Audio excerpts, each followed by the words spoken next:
मुंबई से 300 किलोमीटर दूर, नक्शों में दर्ज पर यादों से मिटा हुआ एक छोटा सा रहस्यमयी गांव, अंधेर ग्राम।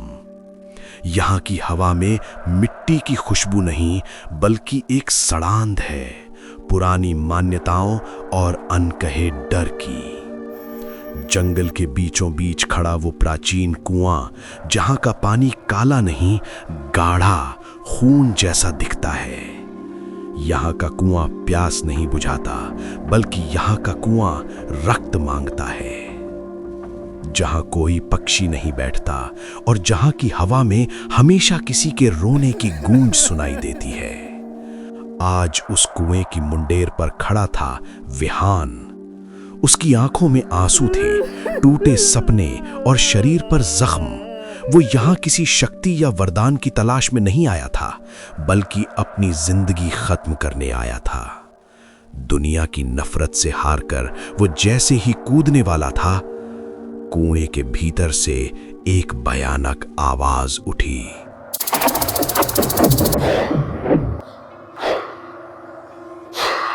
तुमने सीमा तोड़ दी विहान। पाताल का द्वार खोलने की कीमत चुकानी होगी। विहान, मौत तुम्हारी मुक्ति नहीं है, अब उसकी कीमत तुम्हारी आत्मा चुकाएगी। अब तुम्हारा भाग्य पाताल भैरवी के हाथों तय होगा, क्योंकि पाताल भैरवी जाग चुकी है।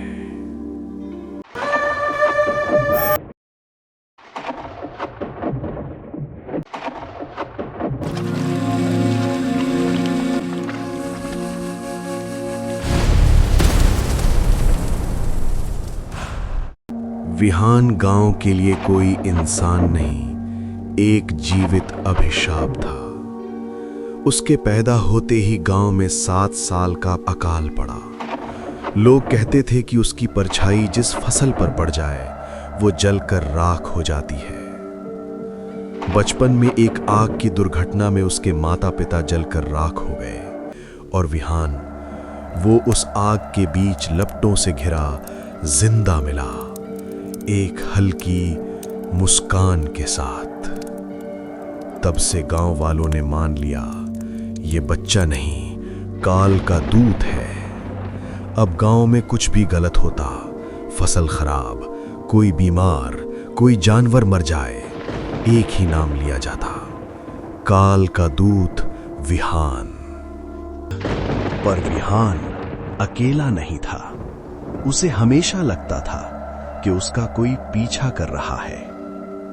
जब जब उसे अपमानित किया गया, चाहे स्कूल में बच्चों ने उसकी किताबें जलाईं या कुएं से पानी भरने पर औरतों ने उस पर राख फेंकी, दूर पीपल के पेड़ के पीछे काली चादर में लिपटा एक अघोरी खड़ा रहता। उसकी आंखें जलती चिता जैसी थीं। वो अघोरी रुद्र था, जो साए की तरह विहान का पीछा करता और उसकी हर चोट पर एक रहस्यमयी मुस्कान देता। उसकी आंखों में एक अजीब प्रतीक्षा थी। विहान ने कई बार उससे बात करने की कोशिश की, मगर हमेशा वो किसी धुएं की तरह न जाने कहां गायब हो जाता था। इस नफरत, तानों और अंधविश्वास के बीच सिर्फ एक चेहरा था जो विहान को इंसान समझता था, अनाया। वो सरपंच की बेटी थी, पर दिल में सत्ता का अहंकार नहीं, करुणा की रोशनी थी। जब गांव वाले विहान को मंदिर की सीढ़ियों से धकेल देते, जब बच्चे उसे देखकर रास्ता बदल लेते, जब हर अनहोनी का दोष उसी पर मढ़ दिया जाता, तब अनाया ही थी जो उसके घावों पर मरहम लगाती, उसके कांपते हाथों में साहस रखती और छिपकर उसके लिए खाना लाती। विहान हमेशा उसके मासूम चेहरे को देखकर अपना सारा दर्द भूल जाता। उसके लिए वो सिर्फ सहारा नहीं थी, वो उस अंधेरे संसार में एकमात्र उजाला थी। नदी शांत थी, पर हवा में एक अनकही बेचैनी तैर रही थी। डूबते सूरज की किरणें पानी पर लहू सी चमक रही थीं। विहान पत्थर पर बैठा था, चुप, टूटा हुआ, पर भीतर कहीं ज्वालामुखी सा दबा गुस्सा। अनाया धीरे से उसके पास आकर बैठती है। सब कहते हैं मैं मनहूस हूं, जहां जाता हूं वहां अनर्थ होता है। तुम मुझसे डरती क्यों नहीं अनाया? डर तो उन्हें होना चाहिए जो बिना समझे नफरत करते हैं। मैंने तुम्हारी आंखों में मनहूसियत नहीं देखी विहान, मैंने वहां सिर्फ दर्द देखा है। दर्द भी कभी कभी अभिशाप बन जाता है। नहीं विहान, दर्द अभिशाप नहीं होता। दर्द वो आग है जो या तो इंसान को जला देती है या उसे इतना मजबूत बना देती है कि दुनिया की हर क्रूरता छोटी लगने लगती है। अगर एक दिन ये दुनिया मुझे राक्षस बना दे, अगर मेरा दर्द ही मेरी पहचान बन जाए, तब भी क्या तुम मेरे साथ खड़ी रहोगी? अगर दुनिया तुम्हें राक्षस बनाएगी तो मैं वही वजह बनूंगी जो तुम्हें इंसान बनाए रखे। याद रखना विहान, जिसे दुनिया ठुकराती है वही इतिहास बदलता है। एक दोपहर जब विहान अनाया के लिए जंगल से फूल ला रहा था, सरपंच के आदमियों ने उन्हें देख लिया। विहान को जानवरों की तरह पीटा गया। पत्थर, लाठियां और बेइंतहा नफरत। वो खून में लथपथ था। उसे घसीटते हुए उसी खौफनाक कुएं के पास फेंक दिया गया। विहान के भीतर जीने की इच्छा खत्म हो गई। वो रेंगते हुए कुएं की मुंडेर पर चढ़ा ताकि अपनी जान दे सके। तभी वही अघोरी रुद्र उसके सामने प्रकट हुआ। वो इंसान की खोपड़ी में पानी पी रहा था। तेरा रक्त पाताल की सोई हुई शक्ति को जगा चुका है। तू मर सकता है या अमर हो सकता है, पर अमर होने की कीमत इंसानियत है। क्या तू अपनी अनाया के लिए नरक का द्वार खटखटाएगा? मुझे शक्ति नहीं चाहिए, मुझे अनाया चाहिए। शक्ति से तुम अनाया के साथ पूरे गांव को झुका सकते हो विहान। एक फैसला, सिर्फ एक फैसला सब कुछ बदल सकता है। सोचो विहान, आज जो तुम्हें मनहूस कहते हैं, कल वही तुम्हारे कदमों में सिर झुकाएंगे। आज मध्य रात्रि 12 के बाद शमशान में आ जाना। मैं तुझे शक्ति नहीं, नियति पर अधिकार दिलाऊंगा। उस रात शमशान असामान्य रूप से शांत था। न कुत्तों की आवाज, न हवा की सरसराहट, जैसे प्रकृति स्वयं आने वाली घटना से भयभीत हो।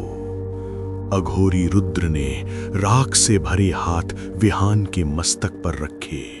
सोच ले बालक, इस साधना के बाद लोग तुझे पहचानेंगे नहीं और शायद तू स्वयं को भी नहीं। विहान को 21 रातों की रोंगटे खड़े कर देने वाली साधना में उतार दिया गया, जहां हर रात केवल भय नहीं, स्लोली अस्तित्व के विरुद्ध युद्ध था। पहली रात चारों ओर अंधकार, अस्वाभाविक रूप से भारी। 7वीं रात विहान के शरीर पर हजारों अदृश्य कीड़े रेंगने लगे, पीड़ा असहनीय। 14वीं रात कुएं से उसकी मृत मां की जलती हुई आकृति उभरी, आवाज उसे बुलाती। 21वीं रात जमीन फटी, नीली अग्नि ने शमशान को निगल लिया और अग्नि के मध्य पाताल भैरवी प्रकट हुई। उनके हाथ में चमक रही थी अमावस्या की काली अंगूठी। मैं तुझे ये काली अंगूठी देती हूँ। जब तक ये तेरी उंगली में है, काल भी तुझे नहीं छू सकेगा। इससे तू वो कर सकेगा जो मनुष्य कल्पना भी नहीं करता। पर स्मरण रहे, हर अमावस्या तुझे एक शुद्ध आत्मा का कलेजा मुझे अर्पित करना होगा, बलि देनी होगी। विहान वापस लौटा, पर अब वो पहले जैसा नहीं था। उसके कदम पड़ते ही गांव की तकदीर बदलने लगी। बीमार ठीक होने लगे, सूखे खेत हरे हो गए। लेकिन हर अमावस्या की रात एक भयावह संकेत छोड़ जाती। घर घर के दरवाजों पर खून से लिखा मिलता, अमावस्या।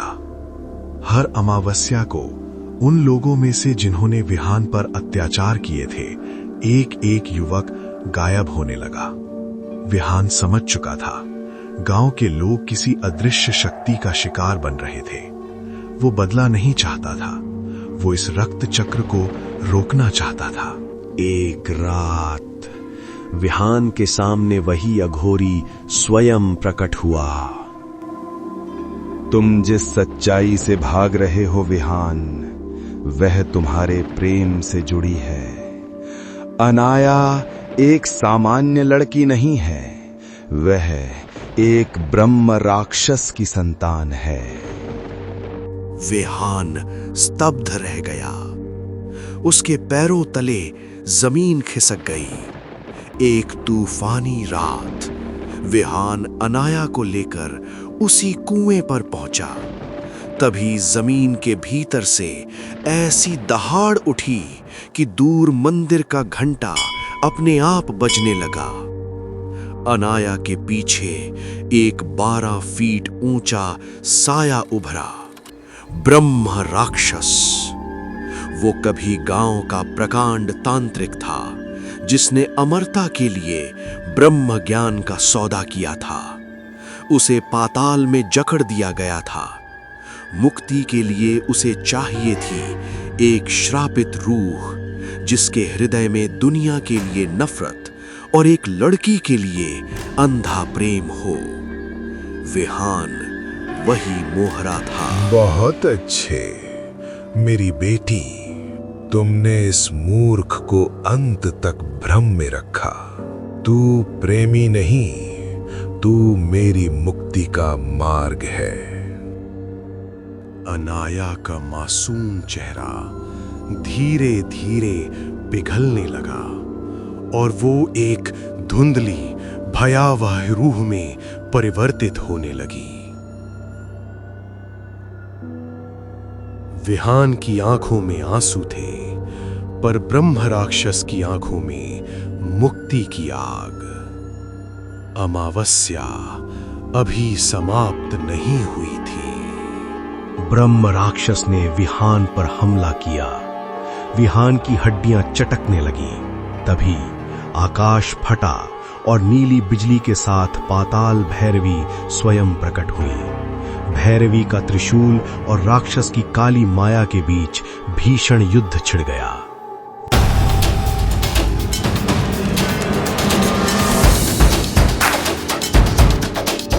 ने देखा कि अनाया की रूह बेजान खड़ी थी। उसे एहसास हुआ कि उसका प्रेम एक छल था। वह मुस्कुराया, एक दर्द भरी मुस्कान। उसने अपनी काली अंगूठी निकाली और उसे अपनी ही छाती में उतार दिया। एक जबरदस्त विस्फोट हुआ। अंगूठी के टूटते ही पाताल का द्वार एक कृष्ण विवर की तरह खुला और ब्रह्म राक्षस के साथ साथ अनाया की रूह को भी अनंत गहराई में खींचने लगा। आज भी अंधेर ग्राम में अमावस्या को सन्नाटा रहता है, और अगर कान लगाओ तो कुएं के भीतर से विहान की सिसकती आवाज आती है, अनाया।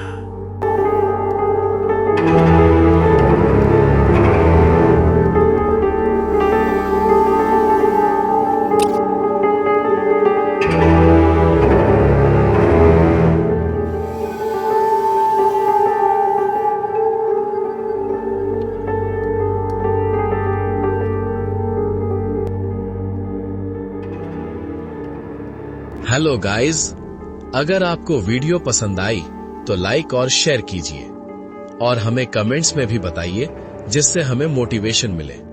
कुछ नहीं पसंद आया हो तो भी हमें कमेंट्स में बताएं। ताकि आपके सुझावों से हम अपनी आने वाली वीडियोस में इंप्रूव कर सकें। और सबसे इंपॉर्टेंट दोस्तों, आपको वीडियो पसंद आए या नहीं, बस सब्सक्राइब करके हमारे परिवार का हिस्सा बने। मिलते हैं अगली वीडियो में। Bye bye.